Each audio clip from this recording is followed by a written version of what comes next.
जय हिंद दोस्तों, मैं ध्रुव कुमार। आप सभी का कंप्लीट स्टैटिक जीके का जो मास्टर क्लास के सीरीज है इसमें स्वागत करता हूं। ये आपका क्लास 5th है।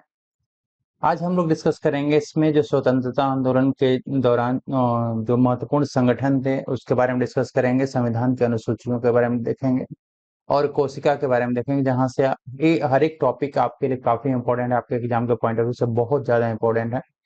चलिए स्टार्ट करते हैं। यहाँ पे फर्स्ट है हमारा भारतीय राष्ट्रीय आंदोलन से संबंधित जो महत्वपूर्ण संगठन और संस्थाएं थे उनके बारे में हम लोग देखते हैं। फर्स्ट हम लोग इसमें देखेंगे वेरी इंपॉर्टेंट, जैसे कि एशियाटिक सोसाइटी। तो एशियाटिक सोसाइटी से पूछा जाता है कि इसकी स्थापना किसने किया था, संस्थापक कौन थे, तो इनके विलियम जोन्स थे। यदि आपसे ईयर पूछा जाए आपके एग्जाम में तो 1784 में इसकी स्थापना हुआ था। 1784 में इसकी स्थापना हुआ था एशियाटिक सोसाइटी के। इसके अलावा इम्पोर्टेंट जो आपके वेरी इंपॉर्टेंट आत्मीय सभा की स्थापना किसने किया था, तो राजा राम मोहन राय के द्वारा किया गया था। और जब ईयर आपसे पूछा जाए तो ईयर 1815 होगा। 1815 में आत्मीय सभा की स्थापना हुआ था। पहले हम लोग वेरी वेरी इंपॉर्टेंट देखेंगे, उसके बाद फिर सेकंड में जो इम्पोर्टेंट है वो देखेंगे। यंग बंगाल आंदोलन। यंग बंगाल आंदोलन के स्थापना जो किसने किया था, डिरोजियो ने किया था। उसका पूरा नाम थे हेनरी लुई विवियन डिरोजियो। इन्होंने कब किया था, तो 1826 में यंग बंगाल आंदोलन जो संस्था थी इसका स्थापना किया गया था। ब्रह्म समाज का स्थापना राजा राम मोहन राय के द्वारा किया गया था।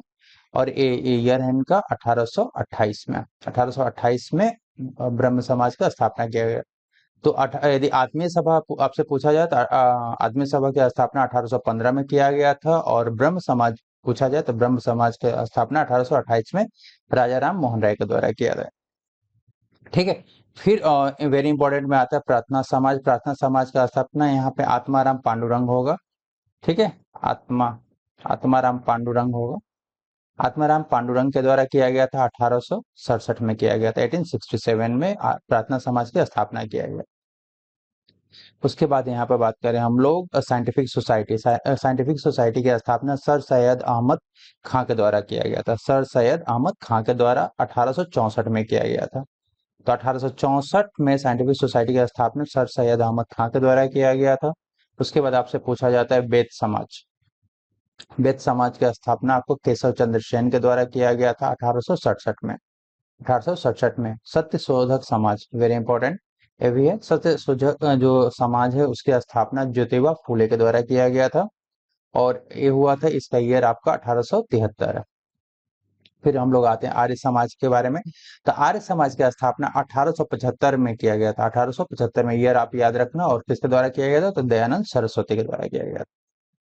फिर थियोसॉफिकल सोसाइटी काफी इंपॉर्टेंट है। इसकी स्थापना 1875 में किया गया था। ईयर मल्टीपल टाइम्स पूछा जाता है। और किसके द्वारा किया गया था, ब्लाटवेस्की और आलकट। ब्लाटवेस्की और आलकट के द्वारा किया गया था। कांग्रेस को की स्थापना के बारे में आपको पता ही है। कांग्रेस की स्थापना, भारतीय राष्ट्रीय कांग्रेस की स्थापना 1885 में ए.ओ. ह्यूम के द्वारा किया गया था। Servant of India society, very important, इसकी स्थापना 1905 में। 1905 में गोपाल कृष्ण गोखले के द्वारा किया गया था। Very very important. तो सर्वेंट ऑफ इंडिया सोसाइटी की स्थापना 1905 में गोपाल कृष्ण गोखले के द्वारा किया गया था। और रामकृष्ण मिशन, इसकी स्थापना 1897 में स्वामी विवेकानंद के द्वारा किया गया। ठीक है। फिर बात करें हम लोग यहाँ पे जो दूसरे ऑर्गेनाइजेशन है, जैसे में यहाँ पर वेदांत कॉलेज। ठीक है। वेदांत कॉलेज की स्थापना वेदांत कॉलेज की स्थापना ये भी राजा राम मोहन राय के द्वारा किया गया था। और इसका ईयर है 1825 में। 1825 में वेदांत कॉलेज की स्थापना किया गया। तत्व बोधिनी सभा की स्थापना देवेंद्रनाथ ठाकुर के द्वारा किया गया था। और 1839 में किया गया था। ब्रिटिश भारतीय समिति की स्थापना दादा भाई नौरोजी के द्वारा किया था। 1843 में किया गया था। फिर हिंदू मेला की जो स्थापना है, ठीक है, राजकृष्ण बनर्जी के द्वारा 1867 में किया गया था। इंडियन एसोसिएशन की बात करें यहाँ पर, तो इंडियन एसोसिएशन की स्थापना 1876 में 1876 में सुरेंद्र नाथ बनर्जी और आनंद बोस के द्वारा किया गया था। ये भी वेरी वेरी इंपॉर्टेंट क्वेश्चंस में है। मोहम्मद एंग्लो और आपका ओरिएंटल सोसाइटी 1863 में इसका स्थापना सैयद अहमद खां के द्वारा किया गया था। इंडियन एसोसिएशन, ठीक है। तो इंडियन एसोसिएशन की बात करें यहाँ पे, तो इंडिया ईस्ट इंडिया एसोसिएशन की इसकी स्थापना 1866 में दादा भाई नौरोजी के द्वारा किया गया था। पुणे सार्वजनिक सभा पुणे सार्वजनिक सभा की स्थापना 1867 में देव गोविंद रानाडे, गोपाल राव देशमुख, इन दोनों के द्वारा किया गया था। फिर प्रार्थना समाज का जैसा हमने ऑलरेडी देख लिया, हमारा पंडरंग के द्वारा किया गया था। Mohammed Anglo Oriental College, Aligarh Mohammed Anglo Oriental College, इसकी स्थापना 1875 में सर सैयद अहमद खां के द्वारा किया गया था। इंडियन लीग की स्थापना 1875 में शिशिर कुमार घोष के द्वारा किया गया था।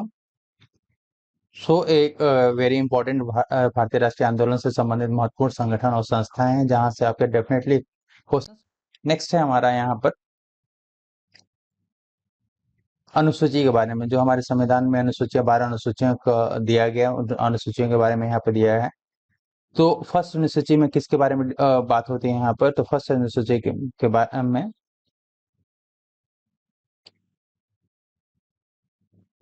फर्स्ट अनुसूची में जो है संघ और उसके क्षेत्र के बारे में बात होती है। तो राज्यों के नाम और उनके क्षेत्रीय अधिकार की सूची और संघ शासित जो प्रदेशों के नाम और उनके क्षेत्रीय सीमा की सूची इसमें अब प्रथम अनुसूची के तहत किया जाए।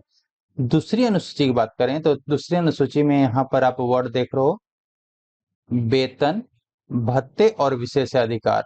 तो किसके वेतन भत्ते और विशेषाधिकार तो वैसे एग्जाम में तो सिंपली पूछ लिया जाता है कि दूसरी अनुसूची में किसके बारे में पूछा बताया गया है, विवरण दिया गया, तो वेतन भत्ते और विशेषाधिकार। लेकिन थोड़ा सा क्वेश्चन को टफ करने के लिए यदि पूछ लिया जाए कि किनके वेतन भत्ते और विशेषाधिकार की बात हो रही है यहाँ पे, तो भारत के राष्ट्रपति के बारे में, भारत के राज्यों के राज्यपाल, लोकसभा के जो अध्यक्ष और उपाध्यक्ष होते हैं उनके वेतन भत्ते और विशेषाधिकार, राज्यसभा के सभापति और उपसभापति का, राज्य सभा जो विधानसभा है, राज्यों के विधानसभा के अध्यक्ष और उपाध्यक्ष, यहाँ पे विधान परिषद होगा, यहाँ पे सभा नहीं होगा, विधान परिषद के अध्यक्ष और उपाध्यक्ष के बारे में, सर्वोच्च न्यायालय के जो न्यायाधीश होते हैं, सुप्रीम कोर्ट के जो न्यायाधीश होते हैं, हाई कोर्ट के जो न्यायाधीश होते हैं, और कैग कैग कैग मतलब यहाँ पे भारत के नियंत्रक और महालेखा परीक्षक, ठीक है।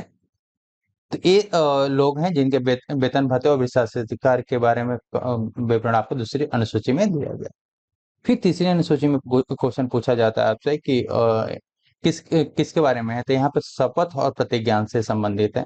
तो शपथ और प्रतिज्ञान किसका किसका, केंद्रीय मंत्री। एक थोड़ा सा क्वेश्चन को टफ बनाने के लिए पूछ लिया जाता है, तो केंद्रीय मंत्री के बारे में, संसदीय चुनाव के उम्मीदवार, संसद के सदस्य, सर्वोच्च न्यायालय के न्यायाधीश, कैग, राज्य मंत्री, राज्य विधानमंडल के चुनाव के उम्मीदवार और उच्च न्यायालय के न्यायाधीश के शपथ और प्रतिज्ञान के बारे में तीसरी अनुसूची में वर्णित किया गया। चौथी अनुसूची वेरी इंपॉर्टेंट, यहाँ पर बातें करें तो यहाँ पर राज्यसभा में जो सीटों के आवंटन से संबंधित है, सीधा क्वेश्चन पूछा जाता है कि चौथी अनुसूची में किसके संबंधित है, तो राज्यसभा में जो सीटों के आवंटन किनके सीटों के, तो जो राज्यों और केंद्र शासित प्रदेशों के जो सीटें हैं उनका जो आवंटन राज्यसभा में कितना कितना होना चाहिए, इसके बारे में चौथी अनुसूची में विवरण किया गया। पांचवी अनुसूची में यहाँ पर है कि भारत में जो अनुसूचित क्षेत्र और अनुसूचित जनजातियों के प्रशासन और नियंत्रण से संबंधित है, ठीक है। तो पांचवी अनुसूची जो है आपके भारत अनुसूचित क्षेत्र और अनुसूचित जनजातियों का जो प्रशासन और नियंत्रण से संबंधित है। छठी अनुसूची में भी ये भी क्या, इसमें भी जनजातीय क्षेत्रों से के प्रशासन से संबंधित है, लेकिन यहाँ पर जो 4 राज्य हैं उन पे फोकस किया गया है, जैसे असम, मेघालय, त्रिपुरा और मिजोरम, ठीक है। तो ऐसा याद कर सकते हैं, ATM, आसाम, त्रिपुरा, मेघालय और मिजोरम। सातवीं अनुसूची में यहाँ पर बात करें, यहाँ पर 3 अनुसूचियों के बारे में बात किया गया है कि जो बेसिकली सातवीं अनुसूची में जो संघ और राज्यों के बीच में शक्तियों का बंटवारा से संबंधित है। इसमें जो फर्स्ट सूची है संघ सूची से संबंधित, यहाँ पर जो संघ सूची में जो कानून होता है वो केंद्र के द्वारा बनाया जाता है। दूसरी सूची यहाँ पे राज्य सूची है, यहाँ पर जो विषय हैं उनसे संबंधित यदि कानून बनाना तो राज्य को अधिकार दिया गया कानून बनाने के लिए। तीसरी यहाँ पे समवर्ती सूची में दोनों केंद्र और राज्य दोनों को अधिकार दिया जाता है कि इस सूची पे अपना कानून बना सकता है। फिर 8वीं अनुसूची के बारे में बात करें तो 8वीं अनुसूची में बेसिकली 22 भारतीय भाषाओं को इसमें शामिल किया गया है, जिसको सब भारतीय संविधान के द्वारा मान्यता प्राप्त किया। 9वीं अनुसूची बेसिकली आपको भूमि सुधार और जमींदारी प्रथा के उन्मूलन से संबंधित है, ठीक है। और यहाँ पे जो राज्य विधानमंडल के द्वारा पारित अधिनियम और विनियम का जो है इसमें वर्णन किया गया। 10वीं अनुसूची बेसिकली आपका दल बदल विरोधी कानून से संबंधित है, ठीक है। 11वीं अनुसूची आपका पंचायती राज से संबंधित है। पंचायती राज से संबंधित इसमें जो पंचायत है उनको 73rd अमेंडमेंट जो संविधान संशोधन 1993 के तहत इसको संवैधानिक अधिकार दिया गया और इसमें टोटल 29 विषयों को सम्मिलित किया गया। 29, ठीक है, 29 विषयों को इसमें सम्मिलित किया गया। 12वीं अनुसूची बेसिकली इसमें बात करें तो नगर पालिकाओं के संवैधानिक संशोधन से संबंधित है। इसको 74वां संविधान संशोधन से इसको मान्यता दिया गया और इसमें टोटल 18 विषयों को वर्णित किया गया है, ठीक है। तो ये आपके अनुसूचियों से संबंधित था पूरा, और यहाँ से डेफिनेटली आपके एग्जाम में क्वेश्चन पूछे ही पूछे जाते हैं, तो आप इसको अच्छे से कर लीजिएगा। नेक्स्ट हम लोग यहाँ पे बात करें कोशिका के बारे में। तो कोशिका क्या होता है? कोशिका जीवन की सबसे छोटी और मूलभूत इकाई है। कोशिका जो हमारा क्या, ये आप जैसा सेल देख रहे हो, कोशिका देख रहे हो, क्या कोशिका क्या हमारे जीवन की सबसे छोटी और मूलभूत इकाई है जो जीवन की सभी प्रक्रियाओं के लिए जिम्मेदार होती हैं, ठीक है। और कोशिका जो होती है सभी जीवों के संरचनात्मक, क्रियात्मक और बेसिकली क्या जैविक इकाई है। जो कोशिका होती है स्वयं की एक प्रतिकृति बनाती है जिससे जीवन का निर्माण होता है। इसको बिल्डिंग ब्लॉक ऑफ लाइफ भी कहा जाता है, मतलब जीवन की निर्माण इकाई भी कहा जाता है। कोशिका को सर्वप्रथम खोजा किसने था? तो खोजा था रॉबर्ट हुक ने। और यदि पूछा जाता है कोशिका की खोज किसने किया था, तो रॉबर्ट हुक ने किया था। और नाभिक का जो खोज किया था, न्यूक्लियस का खोज किया था, रॉबर्ट ब्राउन के द्वारा किया गया था।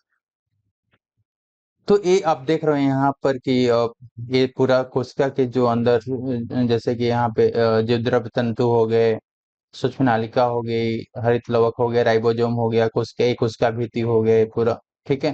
केंद्रक हो गया, ये पूरा न्यूक्लियस है ये वाला, ठीक है। तो इसका जो न्यूक्लियस है उसका खोज किया था रॉबर्ट ब्राउन ने। और पूरे कोशिका का बात करें तो कोशिका खोज रॉबर्ट हुक ने किया था। इसमें जो कंपोनेंट ऑर्गेनेल्स होते हैं, सेल ऑर्गेनेल्स होते हैं, उनसे क्वेश्चन पूछा जाता है कि जैसे कि नाभिक, नाभिक में क्या होता है? नाभिक में बेसिकली जो है क्या है, कोशिका का ये नाभिक जो कि नियंत्रण केंद्र होता है और इसमें डीएनए प्राप्त मतलब पाया जाता है। डीएनए बेसिकली क्या होता है? आनुवंशिक सामग्री होता है जो हमें जेनेटिक मटेरियल्स होते हैं जो एक जनरेशन से दूसरे जनरेशन तक में क्या था, जीन का ट्रांसफर होता है, ठीक है। माइटोकॉन्ड्रिया बेसिकली क्या है? माइटोकॉन्ड्रिया का काम क्या है सेल के अंदर? तो माइटोकॉन्ड्रिया का पावर हाउस ऑफ सेल कहा जाता है। क्यों? क्योंकि यहाँ से जो कोशिका के लिए जो एनर्जी चाहिए वो एनर्जी एटीपी के रूप में यहाँ पे निर्माण होता है। तो ये भी क्वेश्चन पूछा जाता है कि एटीपी का निर्माण कहाँ कोशिका के किस अंग में होता है या किस ऑर्गेनेल में होता है? तो माइटोकॉन्ड्रिया में होता है, ठीक है। सेकंड क्वेश्चन पूछा जाता है कि पावर हाउस ऑफ सेल मतलब सेल का जो विद्युत गृह या शक्ति जो घर है या गृह है, किसको कहा जाता है? माइटोकॉन्ड्रिया कहा जाता है। दो वेरी इंपॉर्टेंट क्वेश्चन यहाँ से बनते हैं। लाइसोजोम की बात करें, लाइसोजोम बेसिकली क्या होता है? इसको आत्महत्या की थैली कहा जाता है, सुसाइडल बैग ऑफ सेल कहा जाता है, ठीक है। आत्महत्या की थैली कहा जाता है या सुसाइडल बैग ऑफ सेल कहा जाता है। क्यों? क्योंकि इसमें एंजाइम्स होते हैं, पाचक एंजाइम्स जो होते हैं इसके अंदर पाए जाते हैं, ठीक है। राइबोसोम, राइबोसोम काफी इंपॉर्टेंट है। बेसिकली इसको यहाँ पे क्या होता है, ये क्या करते हैं कि सेल के लिए प्रोटीन सिंथेसिस करते हैं, प्रोटीन संश्लेषण यहीं पे राइबोसोम में किया जाता है। और क्लोरोप्लास्ट केवल प्लांट सेल में पाया जाता है, ठीक है। क्लोरोप्लास्ट बेसिकली क्या करता है कि फोटोसिंथेसिस का स्थान है जहां पर जो पौधे होते हैं सूर्य के प्रकाश लेकर के अपना खाना बनाते हैं, ठीक है। मतलब प्रकाश, जो सूर्य के प्रकाश को अपने क्या करते हैं, रासायनिक ऊर्जा या ग्लूकोज में परिवर्तित करते हैं क्लोरोफिल के प्रेजेंस में। तो ये सेल से इंपॉर्टेंट पॉइंट मतलब क्वेश्चंस थे जो जहां से क्वेश्चन पूछे जाते हैं। सो आपका ये 5th क्लास था। 6th क्लास में हम लोग डिस्कस करेंगे संविधान के भाग। कांग्रेस के जो प्रमुख अधिवेशन होते हैं जहां से क्वेश्चंस आपके पूछे जाते हैं वो डिस्कस करेंगे। और आंसर स्थल वेरी वेरी इंपॉर्टेंट है जो आपके एग्जाम के पॉइंट ऑफ व्यू से है। तो हमारा चलिए मिलते हैं नेक्स्ट क्लास आपका 6th क्लास में, ठीक है। तो यदि लगता है कि वीडियो आपके एग्जाम के लिए यूजफुल है तो आपसे रिक्वेस्ट है कि चैनल को सब्सक्राइब कर दीजिए, वीडियो को लाइक कर दीजिए, अपने दोस्तों के साथ शेयर कर दीजिए। चलिए मिलते हैं नेक्स्ट में। Thank you.